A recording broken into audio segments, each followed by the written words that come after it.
Hello friends, today I'll share with you some basic tutorial steps for making regular white bread or maybe whole wheat bread. This portion I'm using around 75% of whole wheat bread, or whole wheat, regular whole wheat flour, and a bit of white flour. And for this, the ingredients in general you can see in the comment section, but I'll show you what all I'll be using. So this will be the regular uh, whole wheat flour, a cup of them. It should be measured. So around 1 cup is around, after the tare wet, it is around 200 grams. So you need to follow a bit of precision, but it's okay. 10 to 20% margin here and there is okay. And this regular sunflower oil, but you can use a hard shortening if you want for better results. It depends on what you want. And then white vinegar, that is citric acid, and then some water. And you have some dry ginger powder, what you call it, salt in India. You can put a bit of this, some white sugar, regular milk, vitamin C, that is ascorbic acid tablets, milk powder, some lecithin that I'll be using as an emulsifier.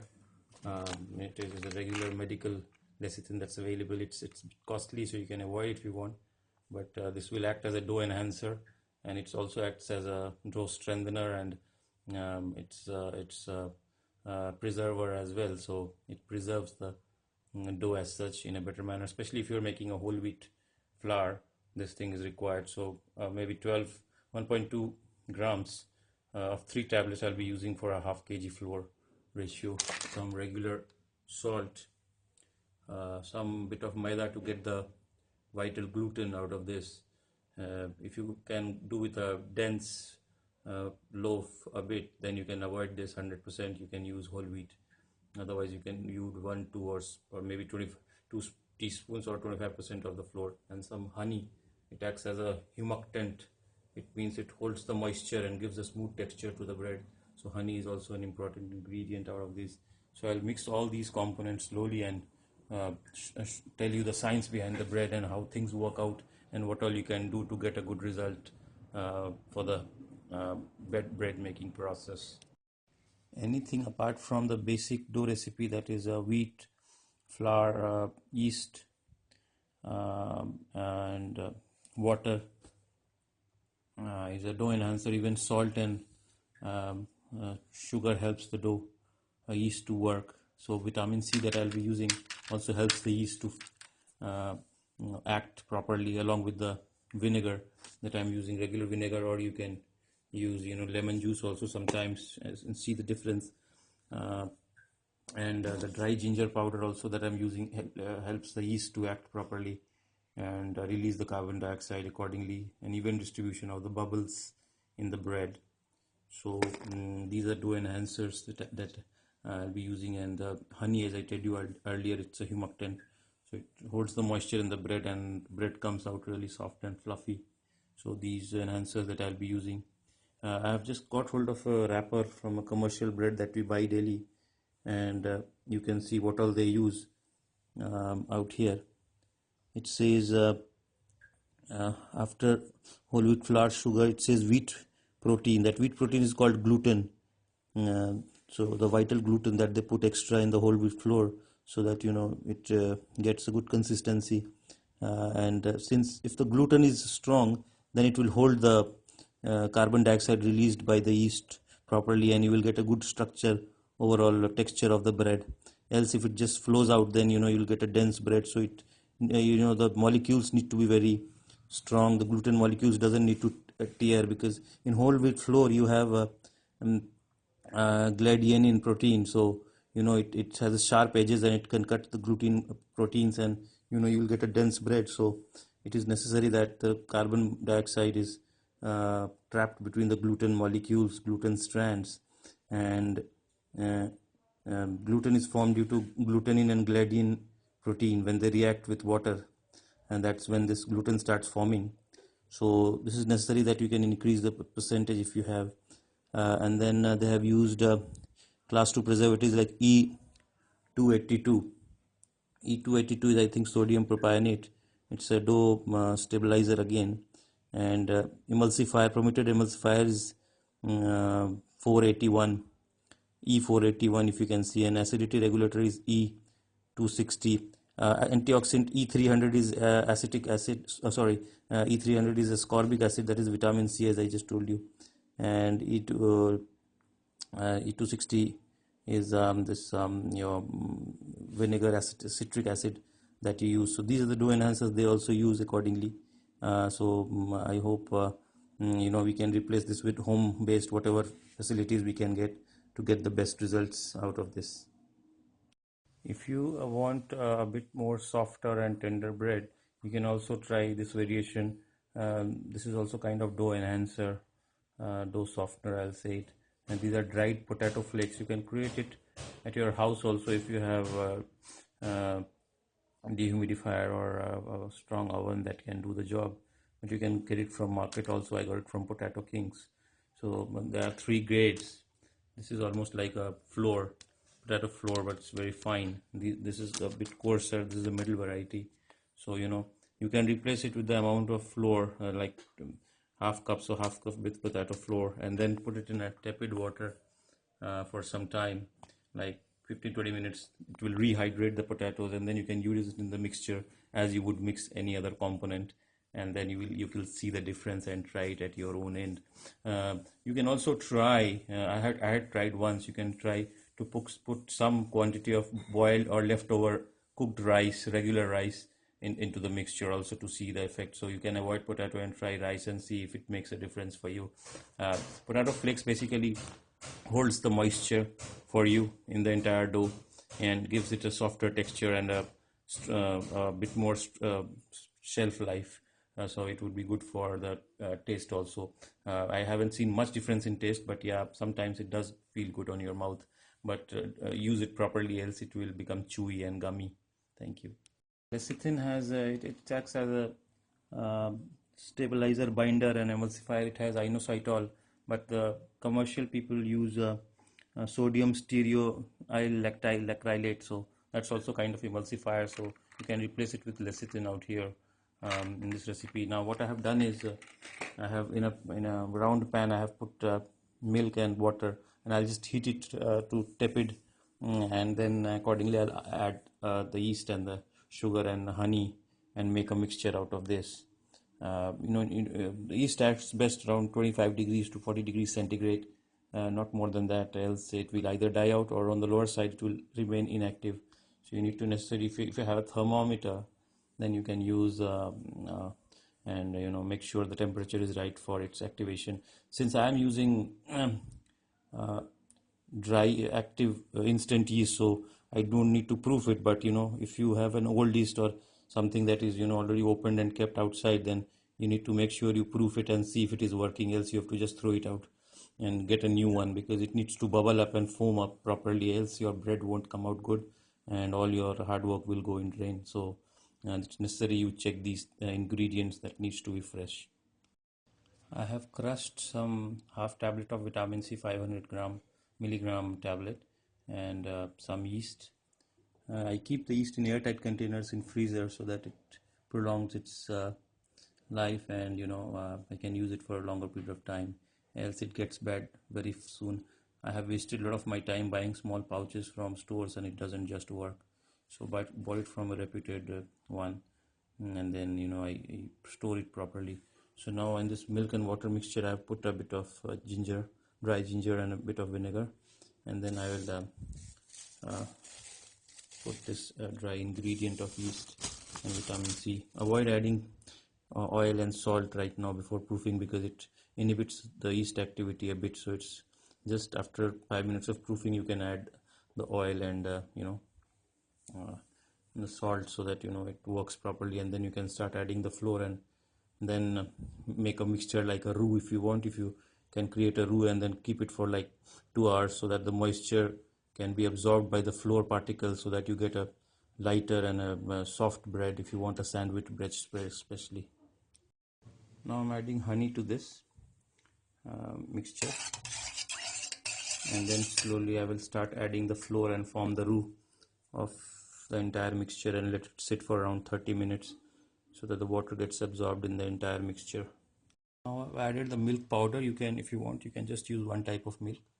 It's not necessary to mix two types because I had less milk with me, so I put dry milk powder also. And I've put the white flour, the 25% of the white flour that I'm using, the Maida, and I've also put the lecithin granules, but not the salt and the sugar oil, the shortening. So now I'll just mix it in the wet part solution and create a smooth solution like this.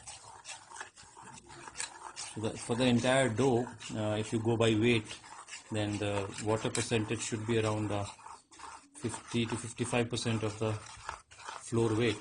It depends upon the kind of flour that you are using. There are some good variety flour that absorbs more moisture, so you need to give it time to absorb the moisture so the bread is soft. If you are looking for some other kind of French loaf or ciabatta bread or maybe bagel, French bagel, so you can reduce a bit of water content in the dough. But otherwise, for regular soft sandwich bread, you can follow this recipe, something of similar kind. You can make a roux out of this. You can heat it for like 5 to 10 minutes so that smooth paste is formed, and then you can leave it for around 1 hour. But if you want to heat it, then you have to put the yeast later, not in the beginning, because it will die. But I just do it this way also. This way also the result comes out pretty fine. I'm okay with it. Now once this is done, I'll be putting in the oil and the salt, and then slowly start mixing in the flour mixture out here, so that slowly the dough gets incorporated with the water and all the mixture, and the yeast can start acting. Now you can see the basic roux has formed, and then I have slowly started adding the whole wheat flour, the 75% of the whole wheat flour, and I'll slowly keep on mixing it. It's necessary that the gluten that is formed, it's not broken, so you have to handle the dough consistently. You don't have to constantly keep on breaking the dough as it forms. The gluten strand needs to strengthen up a bit, so that you can start mixing it properly, and then in the reaction that happens, lactic acid and carbon dioxide that is formed, it should be trapped in the flour itself, so that you get a good rise and a soft bread. So now I'll keep on mixing it, and I'll put the rest of the water and the flour, and then form a dough out of this. Now I have just almost formed a pliable dough out here. Now what I'll do is I'll transfer it in a floored surface, so that I can further knead it. Kneading is very important. If you have a kitchen mixer like a KitchenAid or something, you can knead it for around 2 minutes, and then at speed 4 for around 7 to 8 more minutes. If you do it by hand, then you need to do some muscle work and knead it for around 10 to 12 minutes to get a good gluten development. If the gluten is not formed, then bread might get very hard. Yeast won't hold up with the air that it releases, so the bread won't hold that air, so it's a problem. So you need to make sure you have time for when you are making this recipe, and slowly you have to add flour to this. You have to resist adding too much of flour. Once you feel that it's not sticking too much to the hand, that should be okay to give you a good stage, and then after 10-15 minutes you can try to see if you can do a window pane test and see if it works, and then you know that the right gluten has developed already. So then accordingly you can start to give it a first rise. So I'll just knead it from now until next 10 minutes. So now you have to just collect it from the sides and then press it with this part, and then again collect it like this and then press it, collect it like this, and keep on rotating the dough so that every part of the dough gets the right attention and the labor that you are doing. If you push it too much, it will tear the dough and the gluten strands will get broken. So you need to keep on doing this and keep on folding the dough and then pressing it. So similarly you have to follow, and if you need, you can put some dry flour if it starts sticking too much on your hand. So uh, resist putting too much of flour, so otherwise it will get too dry and the dough will get too heavy. Now dough has come up beautifully. It's pretty smooth now. I'll put it to first rise in the pan in a heated place at around 35 degrees temperature, a warm place in your room somewhere, find it.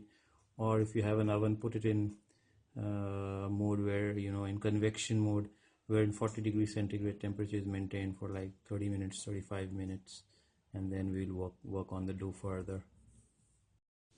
Now you can see after 30 minutes at around 35 degrees, the dough has almost kind of doubled to 2.5 times it has gone. So if you want still a smoother texture, what you can do is, as your starter flour, you can use a whole wheat flour, and you can first soak it for 8 hours and then sprout it for around 1 day. Then you will still get a smoother texture. Then you'll have to have a wet grinder at your home so that you can get a consistent good quality flour. And as regards yeast, you can also try to use a sourdough starter, or you can also create your own yeast at home if you don't have commercial yeast available at your disposal or at your place where you are. Then accordingly you will get a good rise, because quality of the yeast is very important to get a good rise. Now I'll just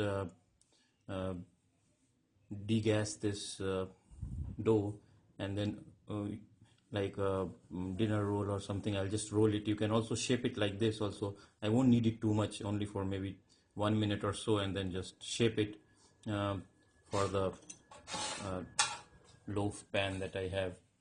And I'll use a silicone brush to oil it right now. So now I'll just punch it down in a basic manner. You don't have to do it too hard. Since I had oiled the pan, it will come out easily. And I'll use a larger pan now to just basically just spread it.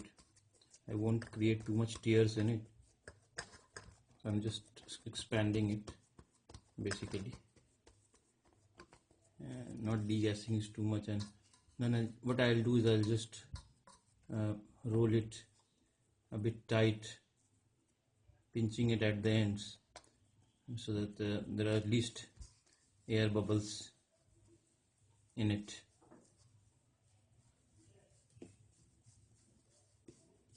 Accordingly, I'll just roll out.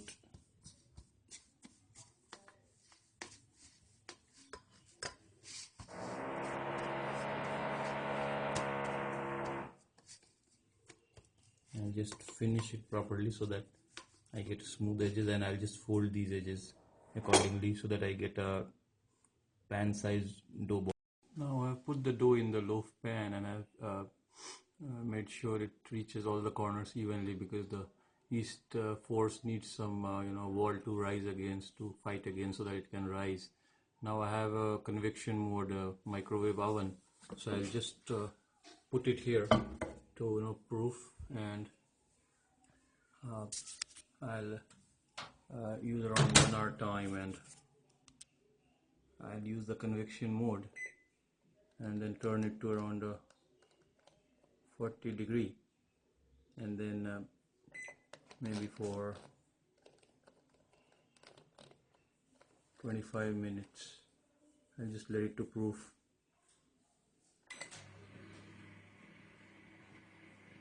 And then further proof it for around 20 more minutes. I'll keep on watching it to get the right rise. I've oiled the top of the surface so that it doesn't get dry.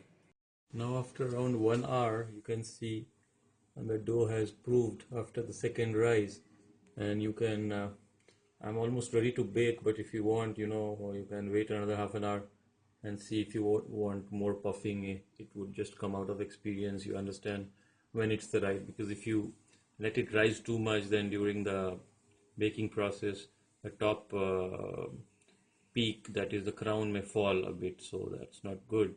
You would like the crown to be stable out here.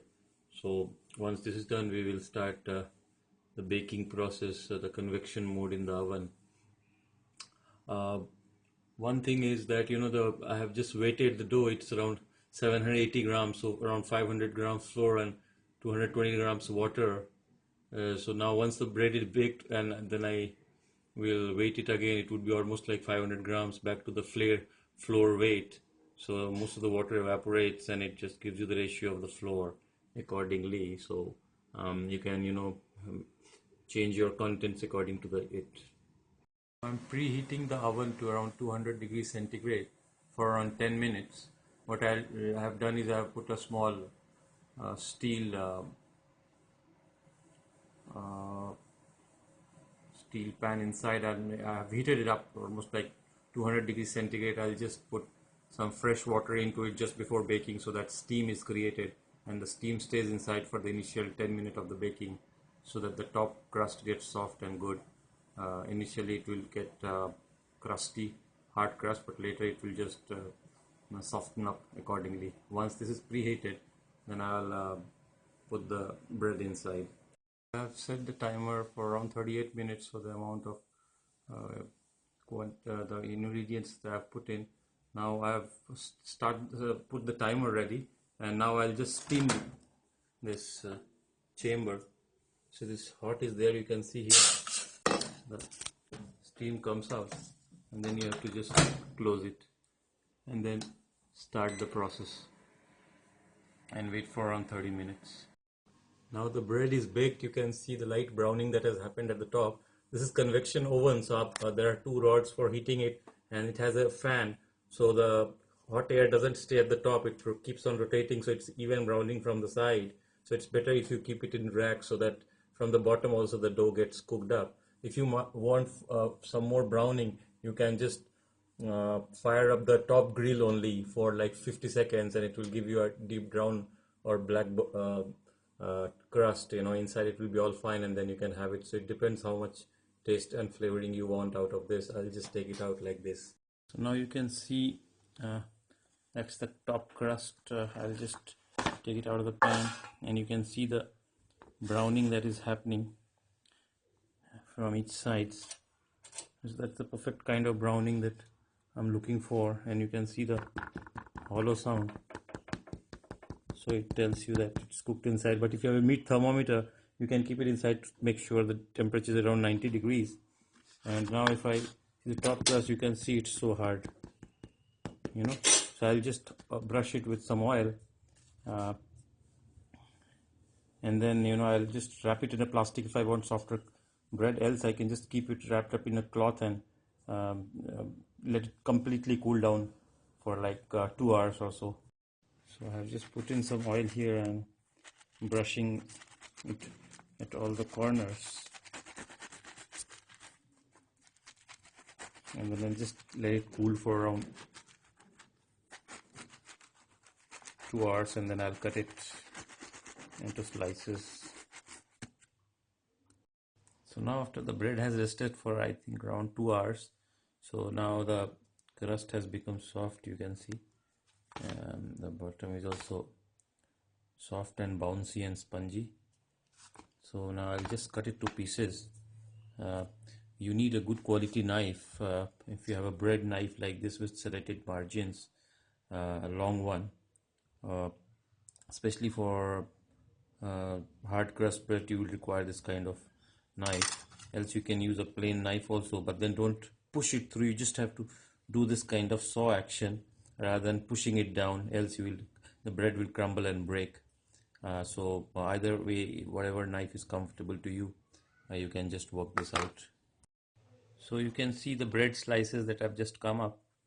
It's perfect thin bread, and you can see the holes created due to the carbon dioxide aeration of the yeast activity, and this is very airy and soft, you can see, like a sponge, and the bread is very soft, it just breaks up.